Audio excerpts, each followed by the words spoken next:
Manhole বা fit দেখতে পাচ্ছেন আমরা কিভাবে তৈরি করে থাকি। অবশ্যই ম্যানহোল বা ফিট আপনারা তৈরি করার সময় বালু আমরা স্বাভাবিক মেরে থাকি। আপনার 4টা বালু হলে একটা সিমেন্ট, তো 4 বস্তার সাথে কিন্তু আমি ম্যানহোলের আরসিসি লাইনে যখন কাজ করি তখন কিন্তু আমি 3টা বালু একটা সিমেন্ট দিয়ে থাকি। কারণ ম্যানহোলে আপনার যেগুলো আসবে এগুলো একটু ময়লাগুলো হচ্ছে একটু হাত জিনিস, সেজন্য সিমেন্টের সংখ্যাটা একটু সবসময় বাড়তি করে দিয়ে রাখি। দেখতে পাচ্ছেন অবশ্যই ম্যানহোল গাঁথনি শেষে অবশ্যই মহলা দিয়ে আমি এভাবে কিন্তু করে থাকি। আমি কারো ভুল ধরার পক্ষে না, কারো কাজ কীরকম হচ্ছে এটার পক্ষে না, আমি কিভাবে করে থাকি এটা আমি তুলে ধরতেছি। এখানে এই ভিতরে যদি কোনো কিছু আপনাদের ভুলভ্রান্তি মনে হয় যে কাজটুকু করতেছি ভুল করতেছি অথবা কোনো কিছু ভুল হচ্ছে, সুন্দরভাবে বুঝিয়ে বলবেন, এখান থেকে যেন আমি সংশোধন নিয়ে করতে পারি। তো দেখতে পাচ্ছেন এখন আমাদের ম্যানহোলের কাজ চলতেছে। নিচে কিন্তু আমি অল্প করে 10 ইঞ্চি দিচ্ছি, উপরে আর অর্ধেক 5 ইঞ্চি করে দিচ্ছি।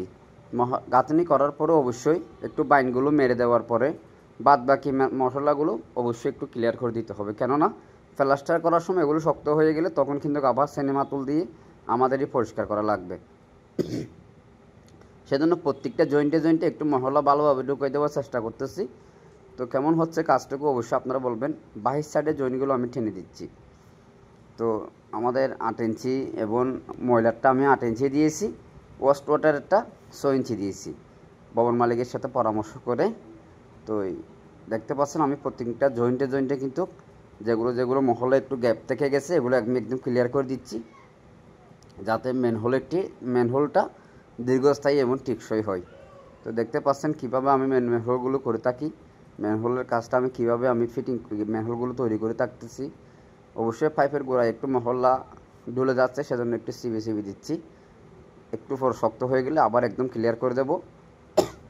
আসলে একটু হালকা বৃষ্টিও পড়তেছে, সেজন্য একটু মহল্লাটা ডুলে যাচ্ছে, সেজন্য আস্তে আস্তে সবগুলো কোণহান মেরে দিচ্ছি। কারণ শুধু তো আমরা দেখতে পাচ্ছেন ম্যানহোলটা তৈরি করলাম কেমন হয়েছে।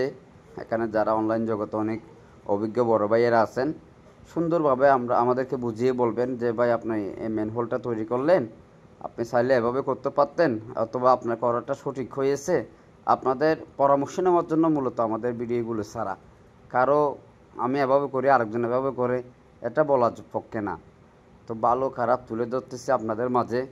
যদি ভালো লেগে থাকে তাহলে বলবেন যে সঠিক আছে, যদি ভুল হয়ে থাকে কোনো কিছু অবশ্যই বলবেন যে ভাই এটা করা ভুল হয়েছে, এটা এভাবে না, চাইলে এভাবে করতে পারতেন। তো দেখতে পাচ্ছেন আমি প্রত্যেকটা গোড়ায় কিন্তু মহলাগুলো ঢুকে দিচ্ছি। কেমন হয়েছে অবশ্যই আপনারা বলবেন। ভালো লাগলে ভিডিওটি শেয়ার করে দেবেন যেন সবাই দেখতে পারে। আসসালামু আলাইকুম।